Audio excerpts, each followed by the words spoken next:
तेच बोललेले आहेत. बरं, ठीक आहे. मला वाटत सचिन, नाही त्यामध्ये काही वेगळं आहे किंवा वादग्रस्त विधान ठीक आहे. आहे, ठीक आहे. सचिनजी, तुम्हालाही पटतंय का? मुळात रामदेव बाबांचं जे वक्तव्य होतं ते नक्की कशाने प्रेरित होतं, राजकारणाने प्रेरित होतं असं तुम्हाला वाटतं का? आणि दुसरी गोष्ट म्हणजे आत्ता संग्रामजी त्याच्यावरती जे त्यांनी एक्सप्लेनेशन दिलं त्याबद्दल तुमचं मत काय आहे? म्हणजे पहिली गोष्ट अशी की त्या रामदेव बाबा म्हणजे हा पहिलं बाबा रामदेव म्हणू नये त्यांना. याचं कारण असं की ते लाला रामदेव आहेत. कारण ह्या व्यक्तीनं ज्या पद्धतीनं व्यापारासाठी धर्माचा उपयोग केला आणि भारतीय जनता पक्ष आणि RSSनं यांचा उपयोग केला स्वतःचं राजकारण पुढे साधण्यासाठी, ते 2014 पासून आपण पाहतो. 2014 पूर्वी या व्यक्तीचा पतंजलीचं जे कंपनी आहे त्याचा टर्नओव्हर 1,000 कोटीचा होता.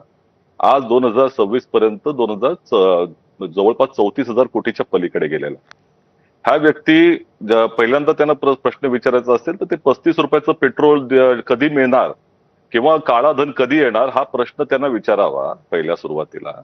यांनीच मेडिकल सायन्स हे मूर्खपणाचं काम आहे असं म्हटलं होतं. व्यापारासाठी यांनी कुठल्याही स्तरावर गेलेले आहेत ते कोरोनाला विकत होते कोविडच्या कालावधीमध्ये आपल्याला आठवत असेल आणि भाजप त्याला साथ देत होता दोन्ही.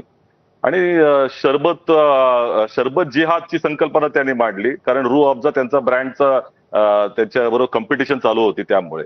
त्याच्याबद्दल प्रत्येक ठिकाणी त्यांना सर्वोच्च न्यायालयाने कान टोचलेले आहेत. ह्या व्यक्तीच्या बद्दल आपण काय म्हणणार याची स्वतःची क्रेडिबिलिटी काय?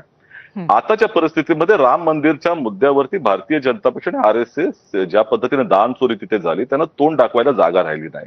त्यामुळे अशा पद्धतीनं ह्या सगळे जे स्टुजेस आहेत यांना ज्यांचा वापर केला जातो त्यांचा वापर करून असे नवीन वाद तयार करायचे आणि राष्ट्रीय स्तरावरती माध्यमांच्या बद्दल ज्याचं नियंत्रण आहे त्या माध्यमातून अशी चर्चा घडवून आणायच्या हा त्यांचा धंदा आहे. परंतु मूळ मुद्दा हाच आहे की हिंदू धर्माचा आणि रामाचा देखील यांनी अपमान केलेला आहे, रामालाही धोका दिलेला आहे, ही जनता विसरू शकत नाही. आता राहिला प्रश्न म्हणजे कमिंग बॅक टू दिस हा जो विषय जो आहे त्याच्याबद्दल पहिली गोष्ट अशी आहे की बाबा रामदेव काय म्हणतो याने या देशाचं संकल्पना चालणार नाही. या देश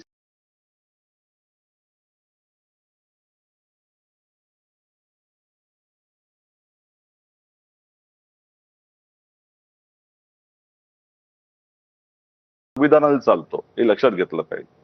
आणि संविधानानं या देशामध्ये प्रत्येक धर्माला आपलं धर्माचरण करण्यासाठी मुभा दिलेली आहे. आणि आता जर तुम्हाला पूर्वज सगळेजण आमचे पूर्वज असे एक होते असं म्हणायचं जर असेल तर आपले सगळ्यांचे पूर्वज निश्चितपणे एक होते. ते जगाचे पूर्वज एक होते, सगळे माकडं होती ना, म्हणून माकडांचं आता आपण जाऊन झाडावर चढायचं का?